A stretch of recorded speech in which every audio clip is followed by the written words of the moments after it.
Sir, NEET paper leak मामले में जिस तरह से देश भर में बवाल मचा है, क्या कहेंगे सर? इस तरह से छात्र सड़कों के उतरे, उनके पेपर लाठीचार्ज।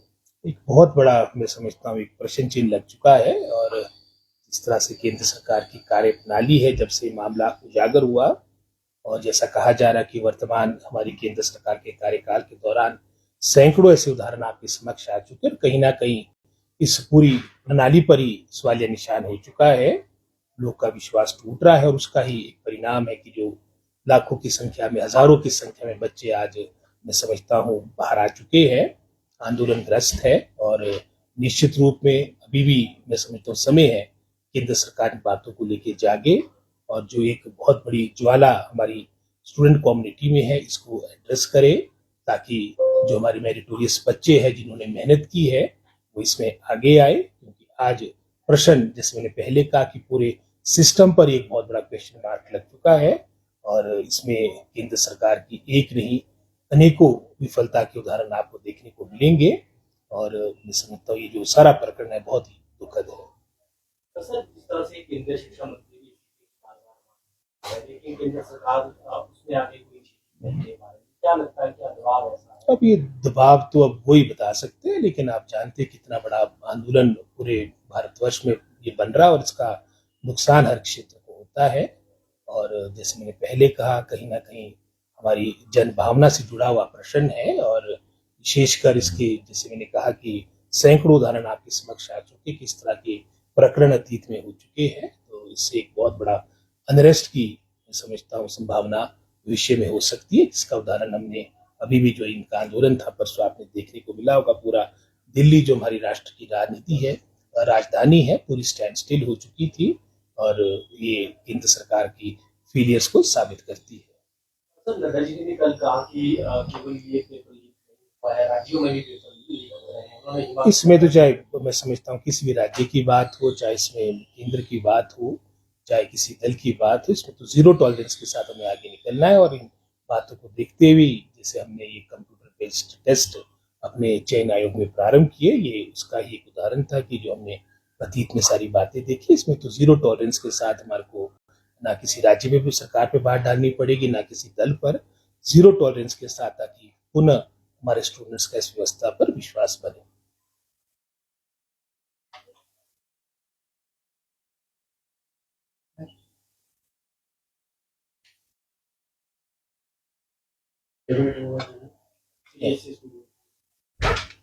काफी है भी चला। सर,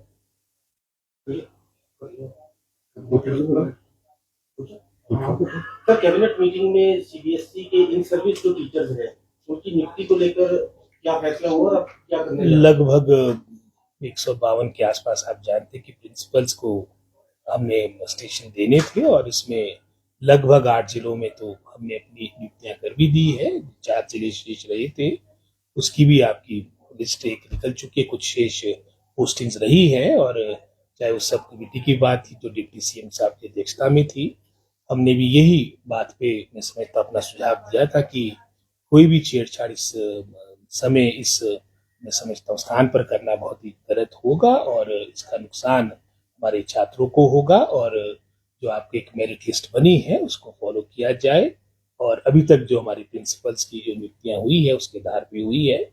और हम आशा रखते हैं, विशेषकर शिक्षा विभाग आशा रखता है कि शीघ्र जो हमारे अन्य भी जो अन्य कैटेगरीज के जो आपके ये मैं समझता हूँ पोस्टिंग मिलनी थी टीचर्स को, क्योंकि लगभग 9000 के आसपास हमारे टीचर्स थे जिन्होंने रिटर्न टेस्ट दिए थे, जिनकी स्क्रीनिंग हुई थी।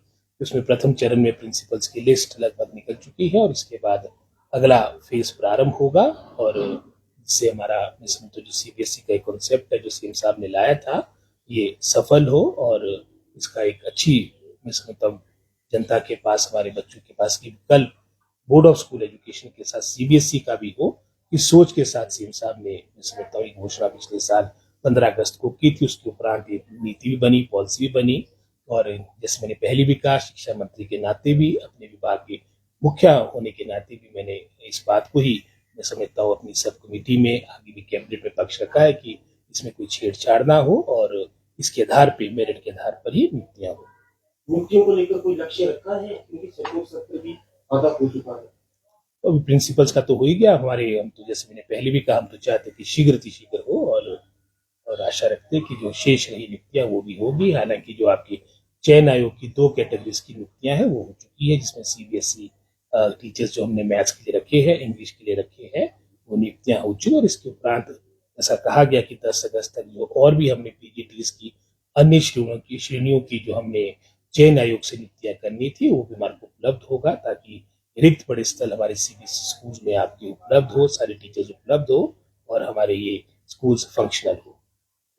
सर, जो जेबीटी शिक्षक है वो प्रोटेस्ट कर रहे हैं, जी जी क्लस्टर प्रणाली का विरोध कर रहे हैं, पदयात्राएं जो है निकाल रहे हैं, तो सब किस तरह से आंदोलन करना उनका हक है। आप समझते हैं कि हमारी केंद्र सरकार और हमारी सरकार में अंतर आपको दिखने को मिलेगा, और जो जायज मांगे हैं उनको लेकर हम पहले भी ओपन थे, और जो उन्होंने अपनी बातें रखी है उसके बाद 26 के बाद मिलेंगे भी, और जो पॉजिटिव बातें होगी उस पर अवश्य सहानुभूतिपूर्वक विचार करेंगे। सर, टीचर अवार्ड पॉलिसी में इस बार कोई बदलाव क्या किया गया है, और जो नई पॉलिसी है वो कब तक सर आ जाएगी? ये काफी इसमें चेंजेस किए गए हैं, इसकी मैं विस्तार से आपको सारी जानकारी को आपको उपलब्ध करवाऊंगा। जैसे पहले इसमें एक्सटेंशन का भी प्रोविजन था, अब हमने उसको, जैसे गवर्नमेंट ऑफ इंडिया में जो टीचर अवार्ड मिलते हैं उसमें मॉनेटरी बेनिफिट मिलता है, उसको थोड़ा विड्रॉ किया। और भी कई ऐसे बिंदु है इसके बारे में पूर्ण रूप से आपको जो उसके 8-10 जो उसमें संशोधन हुए उसकी मैं आपको जानकारी अलग से। 13,900 पद भरे जाने हैं,